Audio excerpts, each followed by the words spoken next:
Welcome to our used 2008 Cherokee Grey Wolf 312Z.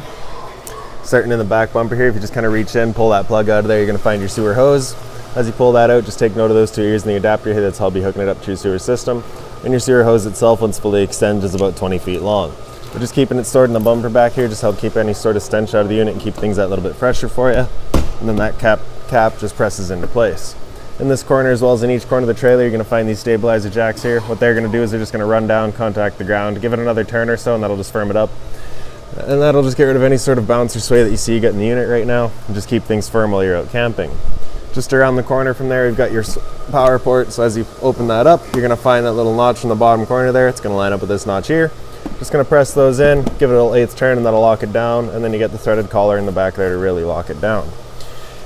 Following the cord back, you're going to find a standard 30 amp end there. Most campsites are going to have that. You can plug straight on in and you're good to go. We do also provide you with a 15 amp adapter, so if you're looking to plug in at home to charge your batteries or run your fridge, you've got the power to do so.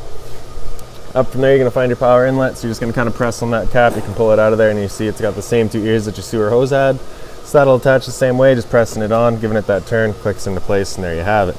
On the left, you get a gray valve. On the right, you get a black. So that black valve is controlling your black tank. That black tank is going to be filled from your toilets. That's, of course, going to be our dirtiest water, so we'll be dumping that first. Once that's done, you can then come to the gray. Gray tank is going to be filled from your showers as well as your sinks. Cleaner water, typically. You're just going to dump that last to help keep that hose as clean as possible. Making over a couple of steps down the side of the unit, you're going to find this sanitizing flusher here.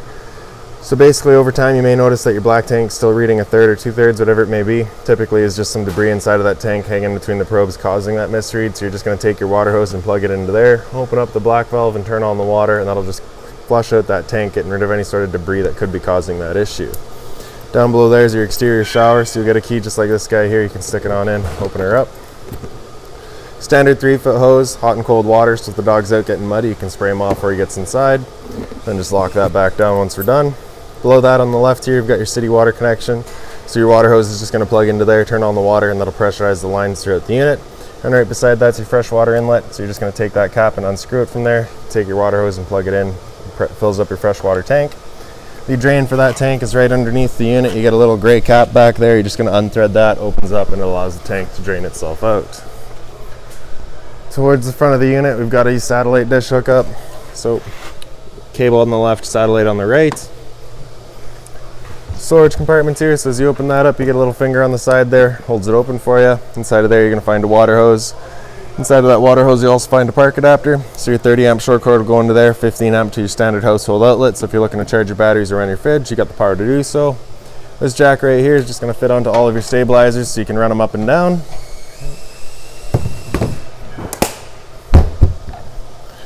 Around front of the unit, you get this black box here, so that's your battery box. So inside of there is your battery, of course.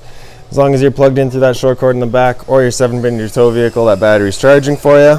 Your propane tank's here, so basically you just got this change over there. You can see it's kind of pointed over to this tank, so running off of that tank there. Then there is a little indicator on the side of it there. It just goes green whenever you've got propane in the system. If it's empty, it's going to go red. At that point, you just flip over to the other tank and run off of that while you get the other one filled. Standard tongue jack up front. Other end of your storage compartments here. So inside of here, there's also this kind of little storage bin. And then this rod right here is going to be for your awning. So your awning itself, we got this little ratchet assembly right there. So pulling down on it, and that's going to kind of unlock it. And then we can unlock our arms. You get these little black channels there. I'm just going to undo that, as well as the back arm.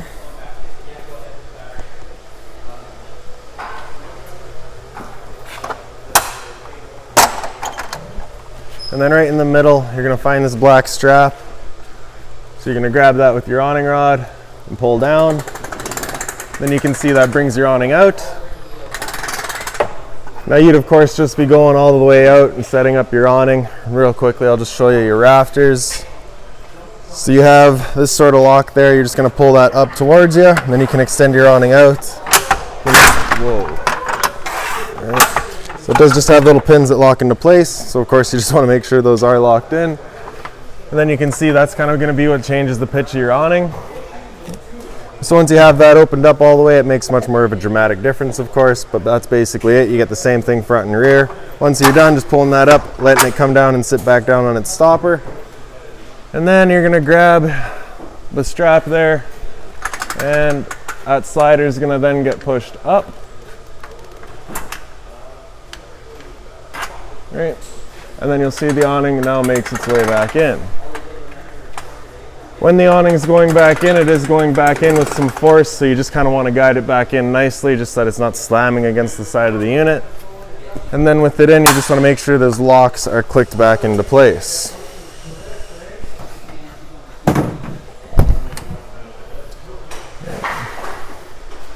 And by the entrance, you get a GFI protected outlet here. Above that, you get your 2 exterior speakers. Above that exterior speaker there, we've got your stove vent. So propane stove is of course putting off fumes whenever you're using it. So you just want to make sure that flap there is opened up, allowing those fumes to get out. When you're going traveling, you just get the little ear on either side there. It just holds it shut, preventing dust from kicking up in there.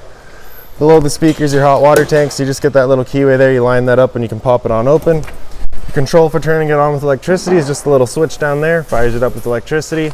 For turning it on with propane, we have a switch inside of the unit. Once we get inside and do turn it on with propane, I'll go over a reset procedure, and the button that I'll refer to is just right here. Before we turn it on with either source though, we just want to hit that relief valve right there. Make sure a bit of water comes out. A bit of water coming out is letting us know that that tank is full, it's safe to fire up, and we're not going to burn anything out by doing so. Just line up that keyway again and close her back down. Beside that, we got the exhaust for your furnace. So if you're running furnaces, to make sure it's not blocked off, it does get hot. Above that's the service port for your fridge. Nothing really back there for you to worry about. And then to the back of the unit, you can see we're pretty well just blank. All right. And then we'll make our way inside of the unit now. So your assist handle here is just going to pop up 90 degrees, and then it sits into place. We can open up the door. The door just has the little notch right there, sits into the T-handle, holds the door open for you. Grab that handle here and pull it straight out. Flip that last step over. Then we can make our way inside. So first things first there, right on the left, we've got your fire extinguisher. So that's standard, pull the pin, point, and shoot. Up from there, we've got all of your controls. So your light switches are up top. That switch on the left is going to do your porch light outside. The switch in the middle does all of our interior lights, and the switch on the right does a little scare light towards the front of the unit. Beside that is your 2 slide out switches. The one to the front does your front slide. Press and hold that, and the awning, the slide will make its way out. Once that slide's fully extended, we're just going to hear a couple of clicks from the motors, and then they'll stop. Right.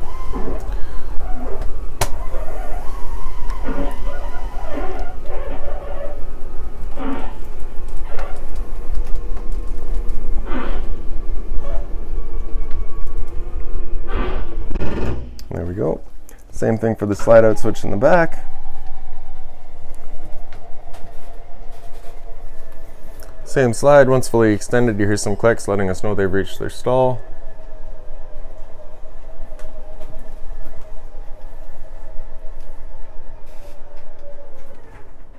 There we go. So this 120 volt switch down here is for an exterior outlet at the back of your awning. So if you turn that on, it's just kind of right up at the top, just turns on that light, or sorry, that outlet. The outlet beside it there. Then we get your monitor panel here. So down in the bottom right, you get your water pump switch. You turn that on, turns on your water pump, drawing out of your fresh tank to pressurize your lines.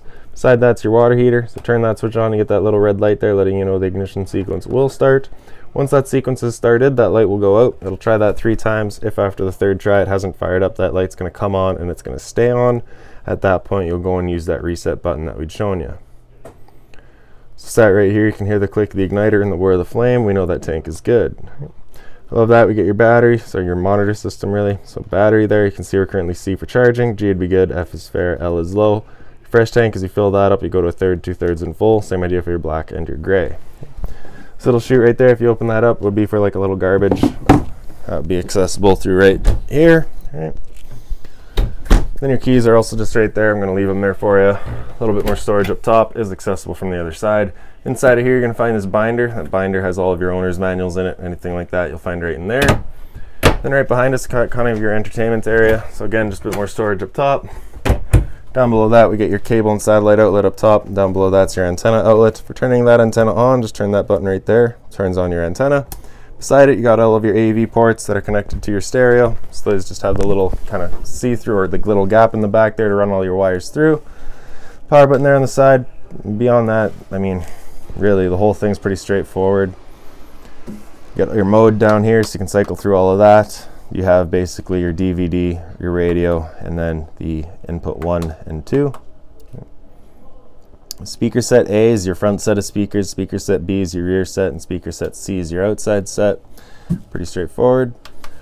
Down below that's your converter, so just kind of pull that on open, you get all of your breakers in the middle here. Whenever a breaker breaks, it's going to sit in the center, so just turn it off and back on to reset it, and then on the right side there you get all of your fuses. These little portals there are outlets for your furnace, so you'll kind of see them throughout the unit. You also have the floor registers. Then in the front bedroom, over on the right, we got your light switch there. The 2 doors just slide, the travel straps are just right there. And then over in the back here, you get your closet space, as well as a little drawer down below. Across the top is a bit more storage, a little light up top, as well as a little reading light for each person as well. They are just on their own little sliders right in the center, so just kind of push them over. There's a TV, well, obviously TV backer right here, outlets for it, and our smoke alarm. Emergency exit, you're pulling that red tab to get rid of the screen, taking this handle here and throwing it outside, and hopping on out. And then just identical closet space over on this side here, as well as the same light. If we pick up the foot of the bed, you do get a little bit of a storage compartment down there.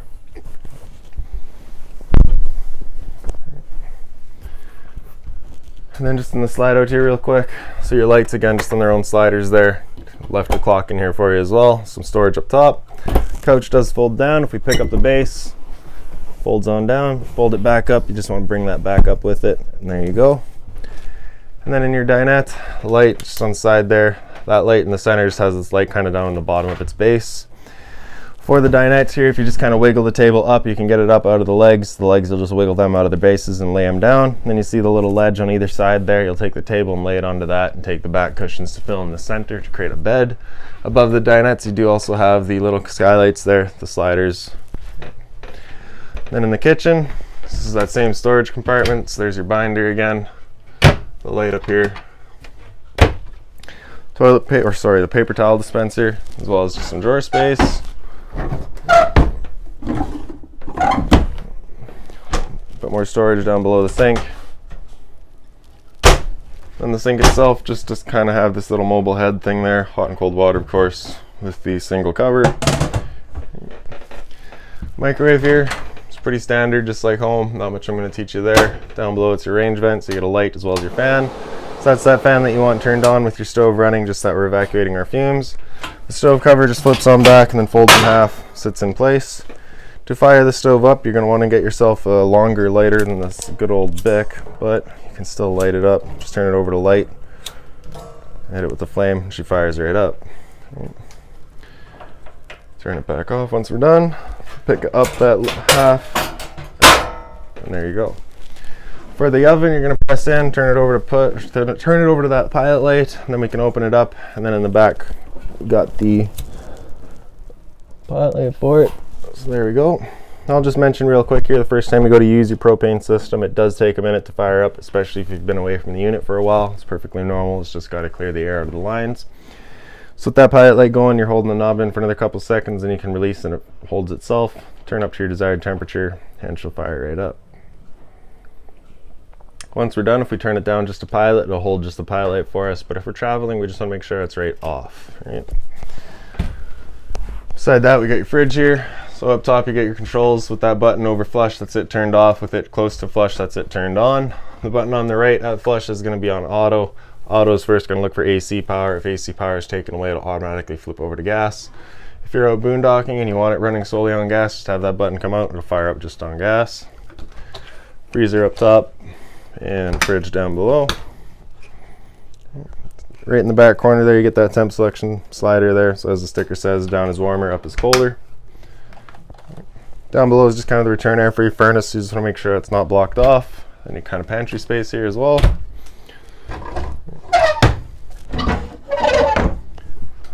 Alright, closet space. And more drawers. Then in your bunk room here, it's just around the corner, you get your light switch. Down below that is your thermostat. So the slider on the left there with it in the middle, that's it turned off. With it up to cool, that's the end you're going to turn on your air conditioner. Temp selection just on the side there. With your fan speed, typically you're just going to want to leave that in auto, unless of course you're just looking to move some air around. If you're looking to just move some air around, you're going to have that system in off, turn the fan on, and that'll just move some air. Then just fan selection there with your high and low. Right. So with that air conditioner running, you basically got two different options. Right at the air conditioner itself, it does have this little louver here. So with that closed, it's using all of our ceiling ducting to move our air. If you open it up, it just dumps all of its air into the living room. So when you first get out to your campsite, you want that opened up, cool off this area as quickly as possible, and then you can start moving the air throughout. And just while we're over here, we got your other smoke alarm, as well as your antenna itself. For the antenna, you're just turning that knob to open it up. Once it's up all the way, it'll just kind of stop in place. Right, then you can pull down on this slider here and turn it around. That'll just help you find your best signal. Wherever you find that signal, you can just leave it right there. Before you go traveling though, you just want to pull it down. Make sure those two arrows line up and then bring it back down. Lining up those two arrows just ensures that the antenna sits inside of its own channel and doesn't go flopping around while you're out traveling. Okay. So now back to the thermostat, and we'll just show you your furnace real quick. So that slider on the left will just go down all the way to the furnace. Select their temperature. Fan speed, you're just going to leave in auto for the furnace. And then as we showed you earlier, you get your floor registers as well as the little side portals. Okay. Once you're done, just slide it into the middle to off, and that'll turn it all off. There's a fold down couch down here, so you can just kind of pick that up, similar to the couch up front. A little light on the side, just the little slider. Same thing up top here. Up top you also get the little straps, so you just unclip those, and then the kind of bunk just sits down. Simple as that. In the back corner, you do get a little power outlet in the bottom corner there, and then back here you got a TV back or a closet space, whatever you want to use it as. And now lastly, we'll just go up into the bathroom here. So inside of here, your light switch is just on the left. Medicine cabinet there. Down below that's your GFI protected outlet. Test on the bottom, reset on top. Hot and cold water, of course. A little bit of storage down below. Just being mindful of our drains and our water lines. Then straight in the back you get your toilet. The flusher is just a little handle on the side, so you just pull that towards you. Then into the shower you get your standard head and hose, hot and cold water of course. Then lastly, right above my head is your roof vent, so you're just turning that knob to open it up. Then in the back corner you get the dial for your speed selection, 1, 2, and 3. And then of course just back to off. And there we have it. So that's about it for this unit. If you've got any other questions on it, please feel free to give us a call, 204-237-7272.